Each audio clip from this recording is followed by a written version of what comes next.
বিদ্যালয়ে যাওয়ার অনেক মাধ্যম থাকলেও এবার দেখা মিলল এক অদ্ভুত স্কুল যাত্রার।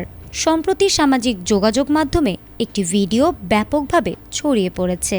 ভিডিওতে দেখা যায় বেশ কয়েকজন শিক্ষার্থী কোনো গাড়ি বা বাস ছাড়াই পাহাড়ের খাড়া ঢাল বেয়ে তীব্র গতিতে নিচে নেমে আসছে। তারা কোনো যানের সাহায্য না নিয়ে কেবল একটি লোহার রেলিংয়ের উপর বসে পিছলে বা স্লাইড করে নিচে নামছে। পাহাড়ি চূড়া থেকে নিচের স্কুলে পৌঁছাতে শিক্ষার্থীদের প্রায় 3003টি খাড়া সিঁড়ি পাড়ি দিতে হয়। পায়ে হেঁটে এই পথ নামতে সময় লাগে প্রায় 1 ঘন্টা। তাই সময় বাঁচাতে এবং দেরি না করে ক্লাসে পৌঁছাতে শিক্ষার্থীরা এই অভিনব পদ্ধতি বেছে নিয়েছে। তারা জালের ব্যাগ ব্যবহার করে রেলিংয়ের ওপর নিখুঁত ভারসাম্য বজায় রেখে মাত্র 5 মিনিটে নিচে নেমে আসে। সবচেয়ে অবাক করা বিষয় হলো শিক্ষার্থীদের পাশাপাশি স্কুলের শিক্ষকেরা এবং খোদ স্কুলের প্রধান শিক্ষকও প্রতিদিন নিচে নামার জন্য এই একই সিস্টেম অনুসরণ করেন।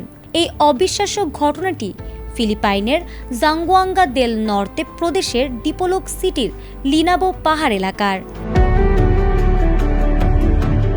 এদিকে ভিডিওটি ভাইরাল হওয়ার পর নড়েচড়ে বসেছে স্থানীয় প্রশাসন। এই যাত্রা অত্যন্ত ঝুঁকিপূর্ণ হওয়ায় প্রশাসন ও শিক্ষা কর্মকর্তাদের পক্ষ থেকে নিরাপত্তার বিষয়ে উদ্বেগ প্রকাশ করা হয়েছে।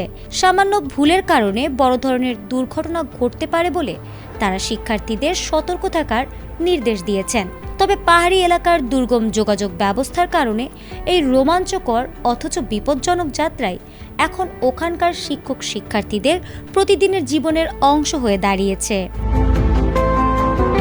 ফারহানা হক, এটিএন বাংলা।